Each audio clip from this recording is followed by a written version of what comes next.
What's up, ladies and gentlemen? So I obviously saw the Last Jedi trailer. I loved it. I was going to film a reaction, but my camera broke, so I didn't. But at the same time, my first viewing of the trailer is usually just me like,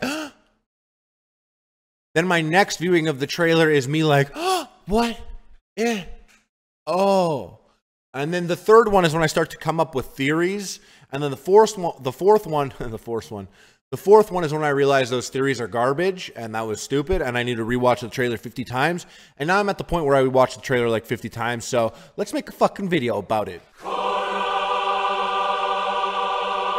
Right off the bat, I want to say if you're the type of person that gets concerned about things being spoiled for you, even though they're not spoilers, just part of a discussion, this will be a rampant discussion. I may say some shit that nails it on top of the head, and that counts as a spoiler in your books. So if that's the case, you could stop watching right now. Kylo at the beginning, big dick status, operating outside the ranks of the First Order. Check them out right there. Also, take a look at the baby AT-ATs in the back. You see how little they be looking? When I found you, I saw raw, untamed power. Now we hear Snoke's voice. Snoke is addressing Kylo. Maybe, maybe not. Maybe he's addressing Rey. In the first trailer, they don't take exact lines from the trailer and use them in the movie, but they do convey the whole point of the movie at the end of the day. For example, Maz and Rey, they're back and forth in the trailer. Isn't in the movie, but it basically encapsulates what the movie was about. This here, we have this raw, intense comment by Snoke, and he's talking about Kylo, but then it's immediately followed up with a shot of Rey, and he says something special. As Star Wars fans, we kind of like, we need to get hit over the head with something for us to really question it. We need to be like, oh my gosh, who made this person? Who are her parents? You know, shit like that. We're missing that Snoke has said, Truly special. So while we theorize with past movies and past trailers, we're dealing with comparing Factor X and Factor Y. We're not really considering that none of it will matter when the movie introduces Factor Z, which is what I think this something special is. This thing that Rey was saying was inside her the whole time and then was awoken, the Force Awakens, all that stuff. We haven't been introduced to Factor Z yet. And Factor Z will give us a lot of answers about Snoke and Rey and all that stuff that we like when we're, you know, we want everything to tie in perfectly. This Factor Z might be something that ties in the prequels to the original trilogy to now beyond just the Skywalker narrative, because as we know, the story goes bigger than just the Skywalkers. Look at this. Luke doesn't look happy here, right? That's right, because he didn't want to be found. No one's supposed to find him. There's obviously something important about Luke that Snoke needs, and it serves Luke better to kind of wait it out or bide his time rather than confronting Snoke.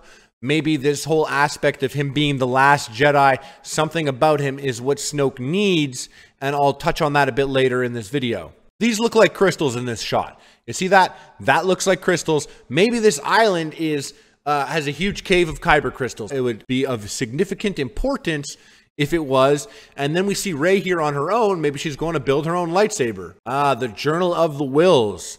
The Wills are older than the Jedi themselves, and this journal actually references Grey Jedi literally. Rey's training has begun. I'm sure Luke will be reluctant at first, but eventually he'll give in. He makes this point of saying, I've never seen this type of raw strength before. Now, he can only be referring to a number of people. Otherwise, it's just shitty for us, the audience. He could be referring to himself, which would be fun. Yoda, Vader, Obi-Wan, Kylo Ren. When he's saying, I've seen this before, ideally, we've seen that before with him. If we didn't see it before, then it should be Kylo. And if it's not any of those people or Kylo, then it's kind of fucking weird. So it's got to be one of those people. I'm going to go and say it might be Yoda. Okay? And the reason why is because when has Luke seen raw strength before? He's seen it with Vader, sure. He's seen it with Palpatine, yeah. But his first time of really seeing raw strength was literally lifting the X-Wing out of the water. So maybe this scene right here with the concrete cracking and all that is Rey lifting his crashed X-Wing out of the water, which he crash landed on Ahch-To whenever he got there. For me, that would be pretty interesting, and that raw strength would be Yoda, and it didn't scare him before because that was a Jedi Master. but it scares him now because this is a Jedi Padawan, and like, no offense, Rey, who are you? And that type of power is scary because look what happened with his last student, Kylo. Kylo's angry and he's bitter here, and I guess he feels that he doesn't measure up to Vader, which in my opinion he does, but regardless, he's never going to feel like he's matched expectations. That's kind of a downside of the dark side, is you'll always have that void that never gets filled, and here he is not filling that void. His TIE fighter even looks like Vader's TIE fighter. Like he brought it to the same TIE fighter customization shop. Oh, Kylo can't kill Mom. Huh, poor Sith. Even if these shots don't line up exactly, once again, I'm going to say they encapsulate the emotions of the movie. Kylo is still going to have that draw from the light side. He's still going to have that there. He's not going to be pure dark side. I'm not saying he bounces back and forth. I'm just saying he's still going to be fighting that battle. This planet right here, no one's saying it. I don't know why anyone's saying it. That might be Ahch-To. In my opinion, it would make sense. We know that Chewie's there. We know the Porgs are there. And look at this. Maybe this is how Rey becomes in possession of Snoke, is maybe they find Ahch-To. We know that Kylo Ren has already seen it in his visions, and we see those crystals from the earlier shot. It would make sense if this crystal planet is literally sitting on awesome kyber crystals. Poe Dameron, he's a Jedi. He just doesn't know it yet. He will be. He should be. He's great. He can outfly anybody and anything. Before him, the best pilots were Luke and Anakin. Poe Dameron's better. I'm sorry. The best pilot was Han Solo, because I think, Obi-Wan references Anakin as an awesome pilot, and then we see Anakin or Darth Vader gets beat by the Millennium Falcon. So this top-of-the-line, top-tier interceptor, regardless of if he's already engaging in Luke, he gets bested by a piece of junk driven by a smuggler. Han Solo was the best pilot. That being said, they've done so much groundwork in the comics to explain Poe Dameron is the best pilot we've ever seen. Every time he goes out there into the stars, people are like, oh fuck, it's Poe Dameron. And then how the hell does he blow up 5 things at a time? He's the best. So we're just showing Poe Dameron here. I would like some more Poe Dameron. He's very lit. Here's a scene with Finn. Finn dies here. Phasma will kill Finn. No, I'm just kidding. But can you imagine they had the balls to do that? I always said in the last one that Phasma will have her redemption, and it'll be at the cost of Finn. Not necessarily him dying, but maybe she fuck him up so hard and obliterates his ass so badly, we feel bad, we hate her, and it sets him up to start his training for Episode 9, which, as I believe, is some sort of new Jedi Order that will occur. This shot of Luke pretty much lines up with the flashbacks as well, from the original trailer. Kylo and the Knights of Ren are standing over him. I just want to take this moment to say I don't want my Luke Skywalker to get bested. I want my Luke to have come to Ahch-To because he was running, because he's too strong and can murder everyone, or he's too valuable to confront Snoke, and it's all part of the master plan that he confronts Snoke, so therefore he's literally gone into hiding. I don't want him to be in hiding because he regrets what happened with Kylo, or that he's scared of all the power out there. I want him to just be like, I am way too powerful for this. A la Yoda, it's not my battle, biding his time. That's how I want it to go. I don't want him to be a p*** in the slightest bit. I imagine when they first encountered Luke and they burnt his shit down, Kylo rolled up on him with the Knights of Ren, and Luke was like, this isn't going to go the way you think. And Luke f***s up all the Knights of Ren so bad they get completely obliterated that the only way they can exist after the fact is if Snoke puts cyborg attachments on them and puts them in shiny red armor and calls them the Praetorian Guard.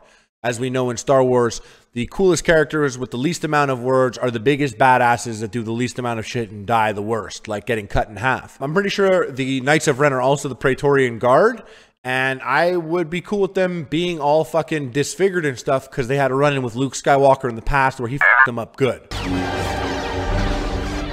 I want this but Luke with a green lightsaber. I love this part of the trailer. For me, it changes the biggest... everything of the whole, everything changes. Everything is tied together. By Snoke looking at Rey and saying, to fulfill your destiny. Fulfill your destiny. And lifting her up like that is exactly like Palpatine saying to fulfill your destiny and shocking Luke. Fulfill your destiny. it brings me back to my point earlier that I was saying about Snoke. I think there's a grand plan here. Whatever Snoke is doing to Rey has never been seen before, and maybe this is him. It's been said before on the internet. Maybe this is him draining her life force. Maybe this is what he needs. Maybe this is exactly why Luke has been in hiding the whole time. Because should Snoke get his hands on him, he's going to do whatever magic he's doing right now to Rey, and that's exactly the type of shit he needs in his life. It's what he's been slowly doing to Kylo. It's what he's going to do to Rey, and it's what, should he find Luke and do to him, will be the ultimate move. Because it'll probably, you know, if he's draining his power force, it will make him more powerful than anything to consume Luke. So maybe the destiny, to fulfill your destiny, has been Snoke's plan all along. Because look at Palpatine. He's a Sith Lord. Snoke is way beyond the power of a Sith Lord. And he's not a Sith Lord. And he's saying, fulfill your destiny. I'm pretty sure this destiny that Rey had and Luke had and Anakin had is something that was a pre-planned by Snoke, or whatever Snoke is, or whatever Snoke is about. It was like pre-planned, because here we are saying, fulfill your destiny. There's no way Snoke, his intended destiny for Rey is the exact same intended destiny for Luke that Palpatine had, unless Palpatine had no idea what he was doing. Unless Palpatine was merely a puppet, and not just like in the Plagueis sense, but maybe Plagueis was a puppet as well. Maybe all of these people are puppets. The Sith, the Jedi are just puppets. And someone like Snoke has been engineering it the entire time, even in the prequels. We will watch the prequels with a different eye when we're introduced to Factor Z, and we see that Snoke has been puppeteering everything the entire way, and nobody knew about it except for Luke right now, who's all like, nah, dog, the Jedi have to end. The Jedi are merely a puppet of this guy, Snoke. Whatever he is, wherever he comes from, Jedi, Sith were pit against each other in some sort of Illuminati Star Wars version shit. I don't know. Might look back on this and say, that was fucking dumb, Harley. But the movie's not out yet, so who could blame me for coming up with theories? These shots are misdirection, in my opinion. I don't think she's talking to Kylo. Regardless, I think this idea will maintain in the film. I think in the film, Kylo and Rey will find some sort of common ground. I'm not saying one's going bad or one's going good. I don't like them turning back and forth so much. It takes away from the gravity of it all. But I am saying that I think they will find some common ground. Look at this from a very recent comic that just came out. Here is Lor San Tekka holding an artifact that he is mentioning is, you know, created by the light side and the dark side of the Force, and requires both to activate it. And he's all like, I wonder what it'll do. And then you got our two heroes here. Well, I say our heroes, Rey and Kylo. They come up and they're like, yo, hold our blue milk. Let us handle that for you. And then this last line of Rey, to show me my place in all this. It just makes me think she's not a Skywalker. She's not anybody. She's not anything. When I first watched Star Wars back in the day, before the prequels came out, it was like anyone could be a Jedi. Anyone. The Force is all around us. Anyone can deal with the Force. Anyone can manipulate the Force. You just need to believe in it. And then in the prequels, they introduced the midichlorians. And it's like, oh, he's got a high midichlorian count. Yeah, there's actually like a Force scoreboard built inside of you. And 27,000 is a real high score, Anakin. That whole aspect, although interesting, kind of took away from the fact that anybody could be a Jedi. Anybody. And I think that's what Rey's purpose is. I don't think they're going to go and retcon away the whole midichlorian count. I think they're just going to say, hey, even this random girl can be someone special. And even Finn, a nobody, can break the brainwashing of the First Order and become something special. Poe Dameron, it's one thing to be born by a Force tree, but just this regular rebel pilot can be the best damn pilot in the galaxy. All you need to do is believe in the Force. And I think that's what they're bringing back. And Rey is going to be the one that is, if she is not a Skywalker or not a Kenobi or not an anybody, she is going to be the poster child for the Force is inside all of us. You just need to believe. And I kind of like that because it was a beautiful thing of the original trilogies that was lost when we got all scientific about explaining why some people are Jedis and some are not. So we'll see how it goes. What'd you think about these theories? You thought they were dumb? Well, f*** you. Just kidding. Let me know in the comments section. I read every single comment, and I really value the discussion, so please let me know in the comment section what you think.